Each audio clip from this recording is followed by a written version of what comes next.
ನಮಸ್ಕಾರ ವೀಕ್ಷಕರೇ. ಬೃಹತ್ ಗೆಲುವು ಸಾಧಿಸಿದ ಬಳಿಕವೂ ಬಹುಮತ ಇಲ್ಲದೆ ಇದ್ದಿದ್ರಿಂದ ಸಿಎಂ ಆಗೋದಕ್ಕೆ ವಿಜಯ್ 3 ದಿನಗಳ ಕಾಲ ಹೇಗೆ ಸರ್ಕಸ್ ಮಾಡಿದ್ರು ಅನ್ನೋದನ್ನ ನೋಡಿದ್ದೀರಿ. ಆದ್ರೆ ಸಿಎಂ ಆಗಿದ್ದ ತಡ ಈಗ ಬೇರೆ ಬೇರೆ ರೀತಿಯ ರಾಜಕೀಯ ಬೆಳವಣಿಗೆಗಳು ಶುರುವಾಗಿದೆ. ಎಐಎಡಿಎಂಕೆ ಒಡೆದು ಹೋಳಾಗಿದ್ದು 30 ಎಂಎಲ್ಎಗಳು ವಿಜಯ್ ಬೆನ್ನಿಗೆ ನಿಂತಿದ್ದಾರೆ. ಇದರಿಂದ ವಿಜಯ್ ಯಾವ ಲೆವೆಲ್ಗೆ ಸೇಫ್ ಆಗಿದ್ದಾರೆ ಅಂದ್ರೆ ಇನ್ನು 5 ವರ್ಷಗಳ ಕಾಲ ವಿಜಯರನ್ನ ಯಾರೂ ಅಲ್ಲಾಡಿಸೋದಕ್ಕೆ ಸಾಧ್ಯವಿಲ್ಲ ಅನ್ನೋ ಲೆಕ್ಕಾಚಾರಗಳು ನಡೀತಾ ಇದೆ. ಒಂದು ಕಡೆ ಇದು ಗೆದ್ದೆತ್ತಿನ ಬಾಲ ಹಿಡಿದಂತೆ ಎನಿಸ್ಕೊಳ್ತಾ ಇದ್ರೆ, ಇನ್ನೊಂದು ಕಡೆ ವಿಜಯ್ ಸೇಡು ತೀರಿಸಿಕೊಂಡಿದ್ದಾರೆ ಅನ್ನೋ ರೀತಿಯ ವಿಚಾರಗಳು ಕೂಡ ಓಡಾಡ್ತಾ ಇದೆ. ಇದೆಲ್ಲದರಿಂದ ರಾಜಕೀಯವಾಗಿ ಲಾಸ್ ಅನುಭವಿಸಿದ್ಯಾರು, ಲಾಭ ಆಗಿದ್ದು ಯಾರಿಗೆ, ಮುಂದೆ ಯಾರಿಗೆ ಇದು ಪ್ಲಸ್ ಪಾಯಿಂಟ್ ಆಗಲಿದೆ, ಹೀಗೆ ನಾನಾ ರೀತಿಯ ಲೆಕ್ಕಾಚಾರಗಳು ನಡೀತಾ ಇದೆ. ಇದೆಲ್ಲವನ್ನ ಒನ್ ಬೈ ಒನ್ ವಿವರಿಸ್ತಾ ಹೋಗ್ತೀವಿ. ಈ ವಿಡಿಯೋವನ್ನ ತಪ್ಪದೆ ಕೊನೆ ತನಕ ನೋಡಿ. ಅದಕ್ಕೂ ಮುನ್ನ ಮೀಡಿಯಾ ಮಾನ್ಸ್ಟರ್ ಚಾನಲ್ ಅನ್ನ ತಪ್ಪದೆ ಸಬ್ಸ್ಕ್ರೈಬ್ ಮಾಡಿ. ಎಸ್, ತಮಿಳುನಾಡಿನಲ್ಲಿ ವಿಜಯ್ ಸಿಎಂ ಆದ ಬೆನ್ನಲ್ಲೇ ಯಾವೆಲ್ಲ ವಿಚಾರಗಳು ಚರ್ಚೆ ಆದ್ವು ಅನ್ನೋದನ್ನ ನೋಡಿದ್ದೀರಿ. ಅದರಲ್ಲಿ ಪ್ರಮುಖವಾಗಿ ಸೌಂಡ್ ಮಾಡಿದ್ದು ಸಿನಿಮಾ ನಟನನ್ನ ನೋಡಿ ಹಿಂದು ಮುಂದೆ ನೋಡದೆ ಜನರು ವೋಟ್ ಹಾಕಿದಾರಲ್ವಾ, ಮುಂದೆ ಕತೆ ಏನು ಅನ್ನೋದು. ಇಂಥದ್ದೆಲ್ಲ ಕೇವಲ ತಮಿಳುನಾಡಿನಲ್ಲಿ ಮಾತ್ರ ಸಾಧ್ಯ. ಸಿನಿಮಾವನ್ನ ಈ ರೇಂಜ್ ನಲ್ಲಿ ಜನರು ಪರ್ಸನಲ್ ಆಗಿ ತಗೊಂಡ್ರೆ ಬಹಳ ಕಷ್ಟ ಇದೆ ಅನ್ನೋ ರೀತಿಯ ವಿಚಾರಗಳು ಓಡಾಡ್ತಾ ಇದೆ. ಅದು ಒಂದರ್ಥದಲ್ಲಿ ನಿಜವೂ ಇರಬಹುದು. ಆದ್ರೆ ವಿಜಯ್ ಗೆಲುವು ಕೇವಲ ಗಟ್ಟಿಯಾಗಿ ಬೇರೂರಿದ ದ್ರಾವಿಡ ಪಕ್ಷಗಳನ್ನ ಮೂಲೆಗೆ ಸೇರಿಸಿದ್ದು ಮಾತ್ರವಲ್ಲದೆ ಇನ್ನೂ ಸಾಕಷ್ಟು ಐತಿಹಾಸಿಕ ಬದಲಾವಣೆಗಳು ಆಗ್ತಾ ಇದೆ. ಸದನಕ್ಕೆ ಸೂಟ್ ಹಾಕಿಕೊಂಡು ಬಂದ ಮೊದಲ ಸಿಎಂ ವಿಜಯ್ ಪ್ರಮಾಣ ವಚನದ ಬಳಿಕ ತಮಿಳುನಾಡು ರಾಜಕೀಯವನ್ನ ಶೇಕ್ ಮಾಡ್ತಾ ಇದ್ದಾರೆ. ಈಗ ಎಡಿಎಂಕೆ ಎಂಎಲ್ಎಗಳು ವಿಜಯ್ಗೆ ಬೆಂಬಲ ಕೊಟ್ಟು ಪಳನಿಸ್ವಾಮಿಗೆ ಶಾಕ್ ಕೊಡ್ತಾ ಇದ್ದಾರೆ. ಒಬ್ರಲ್ಲ ಇಬ್ರಲ್ಲ ಬರೋಬ್ಬರಿ 30 ಎಡಿಎಂಕೆ ಶಾಸಕರು ಈಗ ವಿಜಯ್ರ ಟಿವಿಕೆಗೆ ಬೆಂಬಲವನ್ನ ಘೋಷಿಸ್ತಾ ಇದ್ದಾರೆ. ರೆಬೆಲ್ ಅಂತ ಗುರುತಿಸಿಕೊಂಡಿದ್ದ ಶಾಸಕ ಸಿ.ವಿ. ಷಣ್ಮುಗಂ ಬಣ ಈ ನಿರ್ಧಾರವನ್ನ ಕೈಗೊಂಡಿದೆ. ಪಳನಿಸ್ವಾಮಿ ನೇತೃತ್ವದಲ್ಲಿ ಪಕ್ಷ ಗೆದ್ದಿದೆ 47 ಸೀಟ್ಗಳನ್ನ. ಅದರಲ್ಲಿ 30 ಜನರು ರೆಬೆಲ್ ಆದ್ರು ಅಂದ್ರೆ ಪಳನಿಸ್ವಾಮಿ ಕೈಯಲ್ಲಿ ಏನೂ ಉಳಿದಿಲ್ಲ ಅನ್ನೋದು ಕ್ಲಿಯರ್ ಆಗ್ತಾ ಇದೆ. ಅಂದಹಾಗೆ ಈ ರೆಬೆಲ್ ಶಾಸಕರು ತಮಗೆ ಹೊಸ ನಾಯಕನನ್ನ ಕೂಡ ನೇಮಕ ಮಾಡಿಕೊಂಡಿದ್ದಾರೆ. ಹಿರಿಯ ನಾಯಕ ವೇಲುಸ್ವಾಮಿಯನ್ನ ಶಾಸಕಾಂಗ ಪಕ್ಷದ ಲೀಡರ್ ಅಂತ ಘೋಷಿಸಿ ಮುಂದಕ್ಕೆ ಹೆಜ್ಜೆ ಇಟ್ಟಿದ್ದಾರೆ. ಈ ಕ್ರಾಂತಿಕಾರಿ ನಿರ್ಧಾರದ ಬಗ್ಗೆ ಕ್ಲಾರಿಟಿ ಕೊಟ್ಟಿರೋ ಅವರು, ನಾವು ವಿಜಯ್ ಪಕ್ಷವನ್ನ ಮಾತ್ರ ಬೆಂಬಲಿಸ್ತಾ ಇದ್ದೀವಿ. ಡಿಎಂಕೆ, ಬಿಜೆಪಿ ಹಾಗೆ ಇನ್ಯಾವುದೇ ಪಕ್ಷವನ್ನು ನಾವು ಸಪೋರ್ಟ್ ಮಾಡೋದಿಲ್ಲ. ತಮಿಳುನಾಡಿನ ಅಭಿವೃದ್ಧಿಗಾಗಿ ಟಿವಿಕೆ ಜೊತೆ ಸೇರ್ಕೊಂಡು ಕೆಲಸ ಮಾಡ್ತೀವಿ ಅನ್ನೋದನ್ನ ಹೇಳಿದ್ದಾರೆ. ಇದು ಎಲ್ಲರನ್ನೂ ದಿಗ್ಭ್ರಮೆಗೊಳಿಸ್ತಾ ಇದೆ. ಅಂದಹಾಗೆ ಈ ರೆಬೆಲ್ ಬಣ ನೇರವಾಗಿ ಪಳನಿಸ್ವಾಮಿಯನ್ನ ಟಾರ್ಗೆಟ್ ಮಾಡ್ತಾ ಇದೆ. ಅದಕ್ಕೆ ಕಾರಣವನ್ನು ಕೂಡ ನೀಡಿದ್ದು, ಪಳನಿಸ್ವಾಮಿ ಸಿಎಂ ಆಗೋ ಆಸೆಗೆ ಡಿಎಂಕೆ ಜೊತೆ ಮೈತ್ರಿ ಮಾಡ್ಕೊಳ್ಳೋದಕ್ಕೆ ರೆಡಿಯಾಗಿದ್ರು. ಇದು ಎಂಥ ಮನಸ್ಥಿತಿ! ಡಿಎಂಕೆ ನಮ್ಮ ವಿರೋಧಿ ಪಕ್ಷ, ಆದ್ರೆ ಅಧಿಕಾರಕ್ಕಾಗಿ ಅವರ ಜೊತೆಗೆ ಹೋಗೋದಕ್ಕೆ ಮುಂದಾಗಿದ್ರು. ಇದಕ್ಕೆ ನಾವು ಅಪೋಸ್ ಮಾಡಿದ್ರು, ಅವರು ನಮ್ಮ ಮಾತನ್ನ ಕೇಳಲಿಲ್ಲ. ಇದು ಮಾಜಿ ಸಿಎಂ ಎಂಜಿಆರ್ ಹಾಗೂ ಜಯಲಲಿತಾರ ಆಶಯಗಳಿಗೆ ವಿರುದ್ಧವಾಗಿತ್ತು. ನಾವು ಎಲೆಕ್ಷನ್ ಸೋತಿದ್ದೀವಿ ನಿಜ, ಸತತ 2ನೇ ಬಾರಿ ಸೋಲು ಕಂಡಿದ್ದೀವಿ. ನಮ್ಮ ಒಕ್ಕೂಟ ಫೇಲ್ ಆಗಿದೆ. ಸೋಲನ್ನ ಒಪ್ಪಿಕೊಂಡು ಮುಂದೆ ಈ ಪಕ್ಷವನ್ನ ಮತ್ತೆ ಗೆಲ್ಲಿಸ್ಕೊಂಡು ಬರ್ತೀವಿ. ಈಗ ವಿಜಯ್ಗೆ ಸಪೋರ್ಟ್ ಕೊಡ್ತೀವಿ ಅಂತ ಹೇಳಿದ್ದಾರೆ. ಇದೆಲ್ಲದರ ಮಧ್ಯೆ ನಾವು ಎಡಿಎಂಕೆಯನ್ನ ಒಡೆಯೋದಕ್ಕೆ ನೋಡ್ತಾ ಇಲ್ಲ. ಈ ಪಕ್ಷ ಯಾವತ್ತೂ ಒಡೆಯೋದಿಲ್ಲ. ಆದ್ರೆ ನಮ್ಮ ನಾಯಕ ವೇಲುಮಣಿ ನಮ್ಮ ಸಪೋರ್ಟ್ ಟಿವಿಕೆಗೆ ಅಂತ ಕ್ಲಿಯರ್ ಆಗಿ ಹೇಳಿದ್ದಾರೆ. ಅಲ್ಲಿಗೆ ಪಳನಿಸ್ವಾಮಿ ನಾಯಕತ್ವದ ವಿರುದ್ಧ ದೊಡ್ಡ ಮಟ್ಟದಲ್ಲಿ ನಾಯಕರು ಸಿಡಿದೆದ್ದಿರೋದು ಕ್ಲಿಯರ್ ಆಗಿದೆ. ಇದರ ಪ್ರಭಾವ ಇನ್ನುಳಿದವರ ಮೇಲೂ ಬಿತ್ತು ಅಂದ್ರೆ ಪಳನಿಸ್ವಾಮಿ ಏಕಾಂಗಿ ಆಗ್ತಾರೆ. ಭವಿಷ್ಯದಲ್ಲಿ ಸಿಎಂ ಆಗುವುದು ಹಾಗಿರ್ಲಿ, ರಾಜಕೀಯ ಜೀವನವೇ ಕ್ಲೈಮ್ಯಾಕ್ಸ್ ಹಂತಕ್ಕೆ ಬಂದಂತಾಗಿದೆ. ಒಂದು ಕಡೆ ಸೋಲಿನ ಹತಾಶೆ, ಶಾಸಕರ ಬೆಂಬಲ ಇಲ್ಲ, ಜನರು ಕೂಡ ಬೇರೆ ಬೇರೆ ಪಕ್ಷಗಳತ್ತ ನೋಡ್ತಾ ಇದ್ದಾರೆ ಅನ್ನೋದು ರಿಸಲ್ಟ್ ನಲ್ಲಿ ಕ್ಲಿಯರ್ ಆಗಿದೆ. ಈಗ ರಾಜಕೀಯ ಅಸ್ತಿತ್ವ ಉಳಿಸ್ಕೊಳ್ಳೋ ಸಲುವಾಗಿ ಡಿಎಂಕೆಗೆ ಸೇರೋದಕ್ಕೆ ಹೋದ್ರೆ ಅವರು ಸೇರಿಸ್ಕೊಳ್ತಾರೋ ಇಲ್ವೋ ಗೊತ್ತಿಲ್ಲ. ಸೇರಿಸಿಕೊಂಡ್ರೂ ಪಳನಿಸ್ವಾಮಿಗೆ ಇನ್ನಷ್ಟು ಡ್ಯಾಮೇಜ್ ಆಗುತ್ತೆ.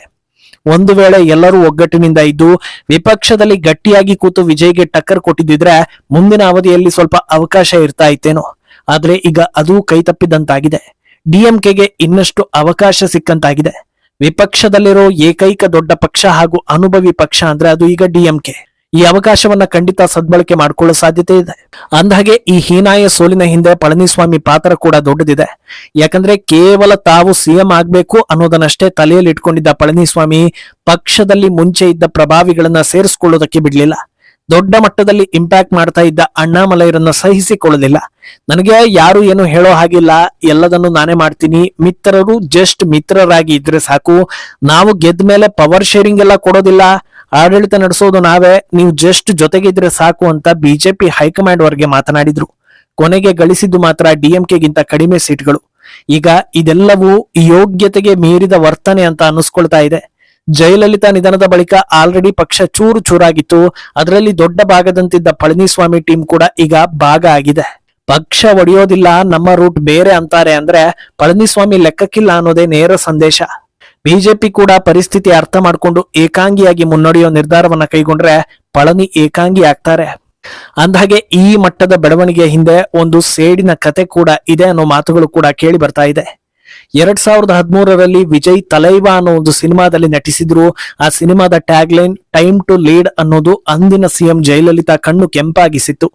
ಈ ಸಿನಿಮಾ ಮೂಲಕ ವಿಜಯ್ ರಾಜಕೀಯ ಸಂದೇಶ ಕೊಡೋದಕ್ಕೆ ಬರ್ತಾ ಇದ್ದಾರೆ ಅನ್ನೋ ಕಾರಣಕ್ಕೆ ಆ ಸಿನಿಮಾ ರಿಲೀಸ್ಗೆ ಜಯಲಲಿತಾ ಅಡ್ಡಗಾಲು ಹಾಕಿದ್ರು. ಸಾಕಷ್ಟು ಸಮಸ್ಯೆಗಳನ್ನ ಎದುರಿಸಬೇಕಾಯ್ತು.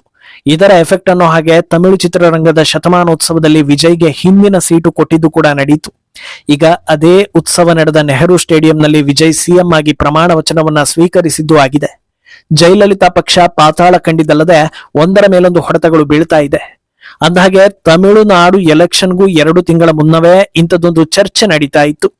ಅದೇನಂದ್ರೆ ವಿಜಯ್ ಸೋಲಲಿ ಅಥವಾ ಗೆಲ್ಲಲಿ ಎಐಎಡಿಎಂಕೆ ನ ಟಿವಿಕೆ ರಿಪ್ಲೇಸ್ ಮಾಡೋ ಸಾಧ್ಯತೆ ಜಾಸ್ತಿ ಇದೆ ಅನ್ನೋದು. ಮೇಲ್ನೋಟಕ್ಕೆ ಡಿಎಂಕೆಗೂ ಅಲ್ಪಸಂಖ್ಯಾತರು ಹಾಗೂ ಕ್ರಿಶ್ಚಿಯನ್ನರ ವೋಟ್ ದೊಡ್ಡ ಮಟ್ಟದಲ್ಲಿ ಇದ್ದಿದ್ರಿಂದ ಆ ವೋಟ್ಗಳೇ ಸ್ಪ್ಲಿಟ್ ಆಗಿ ವಿಜಯ್ಗೆ ಹೋಗಬಹುದು ಅನ್ನೋದನ್ನ ಬಹುತೇಕರು ಊಹಿಸಿದ್ರು. ಆದ್ರೆ ಫಲಿತಾಂಶದಲ್ಲಿ ಎರಡೂ ಪಕ್ಷಗಳ ವೋಟ್ ವಿಜಯ್ಗೆ ಹೋಗಿರೋದು ಕಾಣಿಸಿದೆ. ಆದ್ರೆ ಹೆಚ್ಚಿನ ಡ್ಯಾಮೇಜ್ ಜಯಲಲಿತಾ ಪಕ್ಷಕ್ಕೆ ಆಗಿರೋದ್ರಿಂದ ಟಿವಿಕೆ ಎಐಎಡಿಎಂಕೆ ನ ರೀಪ್ಲೇಸ್ ಮಾಡಿರೋದು ಕನ್ಫರ್ಮ್ ಆಗ್ತಾ ಇದೆ. ಪಕ್ಷವನ್ನ ಉಳಿಸ್ಕೊಳ್ಬೇಕು ಅನ್ನೋ ಉದ್ದೇಶ ಇದ್ದಿದ್ರೆ ಈಗ ವಿಪಕ್ಷದಲ್ಲಿ ಕೂರ್ತಾ ಇದ್ರು. ಆದ್ರೆ ಸದ್ಯ ಅವರಿಗೆ ಒಬ್ಬ ಪ್ರಭಾವಿ ನಾಯಕ ಇಲ್ಲ. ಇಂಥವರು ಹೇಳಿದ್ದನ್ನ ಎಲ್ಲರೂ ಕೇಳ್ತಾರೆ ಅನ್ನೋ ಫೇಸ್ ಯಾರಿಗೂ ಇಲ್ಲ. ಉಳಿದಿರೋ ನಾಯಕರಿಗೆ ತಮ್ಮ ಭವಿಷ್ಯದ ಬಗ್ಗೆ ಚಿಂತೆಯಾಗಿ ತಮ್ಮ ಅಸ್ತಿತ್ವವನ್ನ ಉಳಿಸಿಕೊಳ್ಳೋದಕ್ಕೆ ಟಿವಿಕೆ ಜೊತೆಗೆ ಓಡಿದ್ದಾರೆ. ಅಲ್ಲಿಗೆ ವಿಜಯ್ ಮಿಷನ್ ಕಂಪ್ಲೀಟ್ ಆದಂತಿದೆ. ಇನ್ನು ಇದರ ಲೇಟರ್ ಎಫೆಕ್ಟ್ ಏನು ಅನ್ನೋದು ಕೂಡ ಚರ್ಚೆ ಆಗ್ತಾ ಇದೆ. ಬಹುತೇಕರ ಅಂದಾಜಿನ ಪ್ರಕಾರ ಬಿಜೆಪಿ ಲೈನ್ ಕ್ಲಿಯರ್ ಆಯ್ತು ಅನ್ನೋದು. ಯಾಕಂದ್ರೆ ಇಷ್ಟು ದಿನಗಳ ಕಾಲ ಎಐಎಡಿಎಂಕೆ ಜೊತೆ ಹೋದ್ರೆ ಏನಾದ್ರೂ ಗೀಟುತ್ತೇನೋ ಅನ್ನೋ ಭ್ರಮೆಯಲ್ಲಿ ಬಿಜೆಪಿ ಇತ್ತು. ಆದ್ರೆ ಅದರ ರಿಯಾಲಿಟಿ ಈ ಎಲೆಕ್ಷನ್ ನಲ್ಲಿ ಸ್ಪಷ್ಟವಾಗಿದೆ. ಅದರ ಜೊತೆಗೆ ಎಡಿಎಂಕೆ ಗಟ್ಟಿ ಇಲ್ಲ ಅನ್ನೋದು ಕೂಡ ಕಾಣಿಸ್ತಾ ಇದೆ. ಇನ್ನು ಪಳನಿಸ್ವಾಮಿಯೇ ಬಂದರೂ ಬಿಜೆಪಿ ಕೈ ಜೋಡಿಸೋದು ಕಷ್ಟ ಇದೆ. ವಿಜಯ್ಗೆ 108 ಸೀಟ್ ನೀಡೋ ಮೂಲಕ ಜನರು ನಮಗೆ ದ್ರಾವಿಡ ಪಕ್ಷಗಳು ಬೇಡ, ಅದರಲ್ಲಿರೋ ಹಳೆ ತಲೆಗಳು ಬೇಡ ಅನ್ನೋದನ್ನ ಸ್ಪಷ್ಟವಾಗಿ ಹೇಳ್ತಾ ಇದ್ದಾರೆ. ಈಗ ಜನರಿಗೆ ವಿರುದ್ಧ ದಿಕ್ಕಲ್ಲಾದರೂ ಸರಿ ಒಬ್ಬ ಹೊಸ ಸಮರ್ಥ ನಾಯಕ ಬೇಕಾಗಿದೆ. ಅದನ್ನ ಅಣ್ಣಾಮಲೈ ಅಂತ ಅನುಮಾನವಿಲ್ಲದೆ ಊಹಿಸಬಹುದು. ವಿಪಕ್ಷದಲ್ಲಿ ಡಿಎಂಕೆ ಇದ್ರೂ ಆಡಳಿತ ಪಕ್ಷವನ್ನ ಕಟ್ಟಿ ಹಾಕೋ ಪ್ರಶ್ನೆಗಳು ಅಥವಾ ದನಿ ಬರೋದು ಅಣ್ಣಾಮಲೈ ಕಡೆಯಿಂದ ಅನ್ನೋದು ಹಿಂದಿನ ಅವಧಿಯಲ್ಲೇ ಗೊತ್ತಾಗಿದೆ. ಅದರಿಂದ ವಿಪಕ್ಷದಲ್ಲಿ ಡಿಎಂಕೆ ಇದ್ರೂ ಜನರು ಅಣ್ಣಾಮಲೈ ಮೇಲೆ ಗಮನವನ್ನ ಇಡ್ತಾರೆ ಅನ್ನೋದು ಕ್ಲಿಯರ್ ಆಗಿದೆ. ಅದರಿಂದ ಅಣ್ಣಾಮಲೈರನ್ನೇ ಮುಂದೆ ಬಿಟ್ಟು ಇನ್ನು 5 ವರ್ಷ ಪಕ್ಷವನ್ನ ಬಲಿಷ್ಠಗೊಳಿಸಿ ಮುಂದಿನ ಎಲೆಕ್ಷನ್ಗೆ ಹೋದ್ರೆ ಕನಿಷ್ಠ ಪಕ್ಷ ಬಿಜೆಪಿ 10ಕ್ಕಿಂತಲೂ ಅಧಿಕ ಸೀಟ್ ಗೆಲ್ಲೋದನ್ನ ಯಾರಿಂದಲೂ ತಡೆಯೋದಕ್ಕೆ ಸಾಧ್ಯವೇ ಇಲ್ಲ. ಅದೃಷ್ಟ ಚೆನ್ನಾಗಿತ್ತು ಅಂದ್ರೆ ಈ ಬಾರಿ ವಿಜಯ್ಗೆ ನಡೆದ ಮ್ಯಾಜಿಕ್ ಬಿಜೆಪಿಗೂ ಆದ್ರೂ ಅಚ್ಚರಿ ಇಲ್ಲ. ಆದ್ರೆ ಈ 5 ವರ್ಷಗಳಲ್ಲಿ ವಿಜಯ್ ಹೇಗೆ ಆಡಳಿತ ಕೊಡ್ತಾರೆ ಅನ್ನೋದು ಕೂಡ ಇದೆಲ್ಲವನ್ನ ಡಿಸೈಡ್ ಮಾಡುತ್ತೆ. ಈ ಬಗ್ಗೆ ನಿಮ್ಮ ಅಭಿಪ್ರಾಯವನ್ನ ತಪ್ಪದೆ ಕಮೆಂಟ್ ಮೂಲಕ ತಿಳಿಸಿ.